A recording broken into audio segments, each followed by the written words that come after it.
وننزل من القرآن ما هو شفاء ورحمة للمؤمنين ولا يزيد الظالمين إلا خسارا.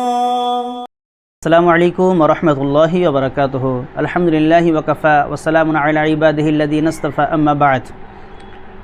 সম্মানিত প্রিয় দর্শক, আজকে আমি আপনাদের সম্মুখে সুন্দর একটি প্রশ্ন উত্তর নিয়ে উপস্থিত হয়েছি। প্রশ্ন হচ্ছে যে পরিবারের একজন কুরবানি করলে সবার পক্ষ থেকে হয়ে যাবে কি? যদি আমার বাড়িতে ধরেন 15টা লোক বসবাস করছে, আমাদের একটা জয়েন্ট পরিবার, তো এই বাড়ির যিনি গার্জেন তিনি একজনেই কুরবানি করছেন, একটা গাই কিনলেন অথবা গরু কিনলেন অথবা ছাগল কিনলেন, কেনার পরেতে উনি জবাই করলেন, তো ওনার পক্ষ থেকে হলো নাকি আমাদের পুরো পরিবারের 15 জনের পক্ষ থেকে হয়ে গেল? এটা হচ্ছে প্রশ্ন। একজনাই কুরবানি করেছেন বাড়ির গার্জেন, সবার পক্ষ থেকে সেই কুরবানি কবুল করা হবে কি হবে না, এটা হচ্ছে প্রশ্ন। যদি আপনি এই প্রশ্নের উত্তর নিতে চান তাহলে আমি আপনাকে বলবো যে একটি কুরবানি করলে পরিবারের সবার পক্ষ থেকে হয়ে যাবে। আপনি আপনার বাড়ির গার্জেন অথবা আপনি ছেলে কিন্তু আপনার বাবা আছেন, আপনারা 4-5 ভাই সবাই একসঙ্গে জয়েন্ট ফ্যামিলি, তো এই ক্ষেত্রে যদি আপনার আব্বা কুরবানি করেন আপনার পক্ষ থেকেও বা আপনাদের পক্ষ থেকে কুরবানি হয়ে যাবে।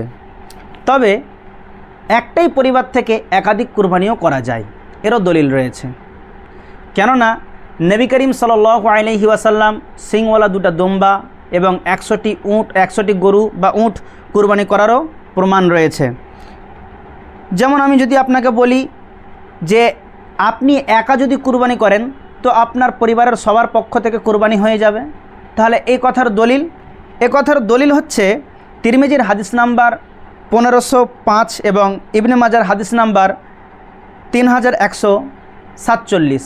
এই হাদিসের মধ্যে স্পষ্টভাবে বলা হয়েছে যে আল্লাহ রসুল সাল্লাল্লাহু আলাইহি সাল্লামের পক্ষ থেকে এটাও প্রমাণ রয়েছে যে যদি কোনো ব্যক্তি নিজের পরিবারের পক্ষ থেকে কুরবানি করতে চায়, একটাই যদি সে কুরবানি পশু জবাই করে তার জন্য যথেষ্ট হয়ে যাবে।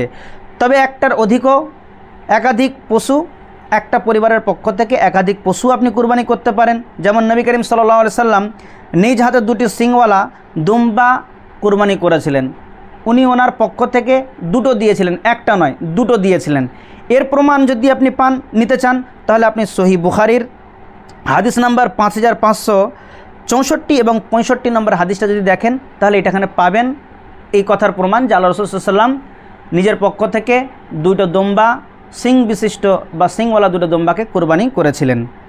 তারপরে আপনি যদি দেখতে চান যে একাধিক কুরবানি করা যায়, 2টোর বেশিও করা যায়, তাহলে এর দলিল আপনাকে নিতে হলে আপনি দেখতে পারেন সহিহ বুখারীর হাদিস নাম্বার 1718 হজের যে অধ্যায় রয়েছে সেখানেতে বলা হয়েছে যে বিদায় হজের সময় আল্লাহ রসুল সাল্লাল্লাহু আলাইহি ওয়াসাল্লাম নিজ হাতে 100টি কুরবানি করেছিলেন, 100টি কুরবানি করেছিলেন। তাহলে দেখলেন যে একজন মানুষ নিজের পরিবারের পক্ষ থেকে 1টি দিতে পারে, 2টি দিতে পারে এবং 3, 4, 5, 6 করে যত সে ইচ্ছা দিতে পারে।